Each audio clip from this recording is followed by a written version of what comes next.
Mengusahakan kesejahteraan kota. Yeremia 29 ayat 7. Usahakanlah kesejahteraan kota kemana kamu aku buang, dan berdoalah untuk kota itu kepada Tuhan.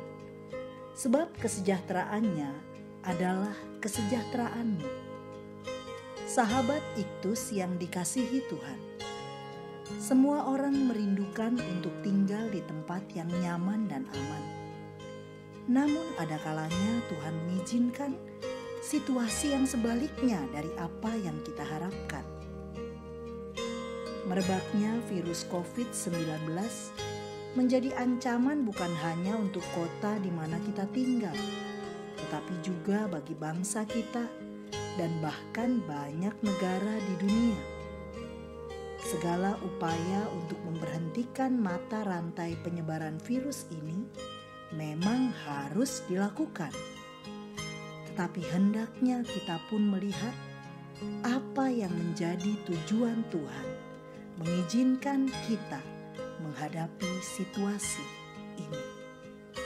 Alkitab menyampaikan kisah tentang bangsa Yehuda yang mengalami serangan dari Babel oleh Raja Nebukadnezar, yang mengakibatkan umat Tuhan harus mengalami masa pembuangan.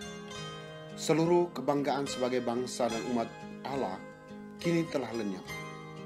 Bait Allah diruntuhkan dan mereka harus berada di tempat di tanah asing dalam jangka waktu 70 tahun. Melalui Nabi Yeremia, Allah menyatakan kepada mereka apa yang harus mereka lakukan. Yang pertama, mengusahakan kesejahteraan kota di mana umat Tuhan tinggal. Ayat 7 diawali dengan perintah Tuhan kepada umatnya. Usahakanlah kesejahteraan kota kemana kamu aku buang.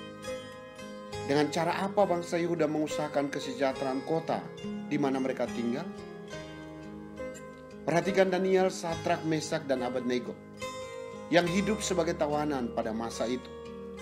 Mereka belajar sungguh-sungguh dan bekerja dengan sungguh-sungguh hingga menjadi orang yang berdampak, memberi kemajuan di zamannya.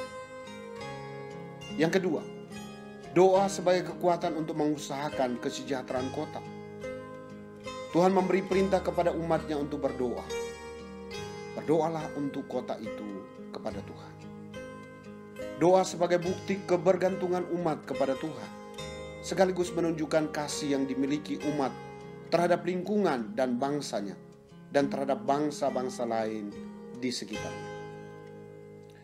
Daniel 6 ayat 11 menyatakan 3 kali sehari ia berdoa dan memuji Allahnya seperti yang biasa dilakukannya.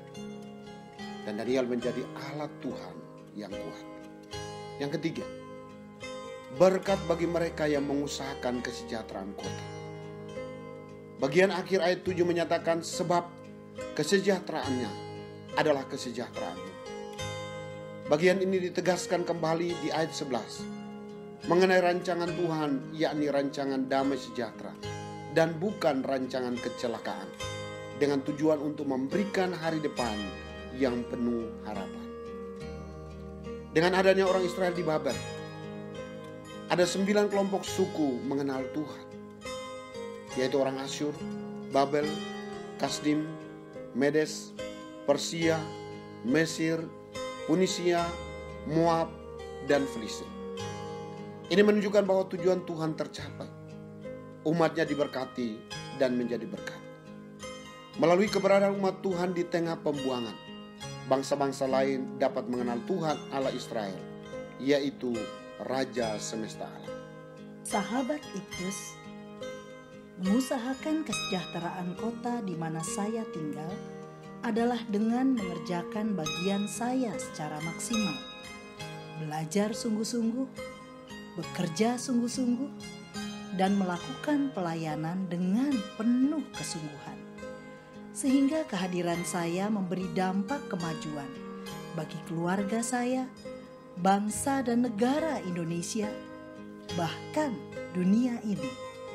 Menghadapi situasi seperti sekarang ini, maka saya harus berdoa agar Tuhan memberi hikmat bagi presiden dan seluruh aparat pemerintah untuk mengambil kebijakan yang tepat bagi kesejahteraan bangsa ini. Saya berdoa agar penyebaran virus COVID-19 dapat terhenti dan saya berperan di dalamnya. Doa saya, di masa sulit ini, banyak orang mengenal kebenaran di dalam Yesus. Sahabat Iktus yang dikasihi Tuhan, apa arti mengusahakan kesejahteraan kota di mana saya tinggal? Siapa yang perlu saya doakan? Apa tujuan Tuhan memerintahkan saya mengusahakan kesejahteraan kota ini? Ya Tuhan, saya berdoa agar saya melakukan tanggung jawab saya secara maksimal, sehingga dapat menjadi berkat dimanapun saya berada. Saya sedia menjadi pendoa bagi kesejahteraan bangsa Indonesia. Biarlah nama Yesus yang ditinggikan di antara segala bangsa. Amin. Doa adalah kekuatan untuk selalu menjadi berkat. Kristuslah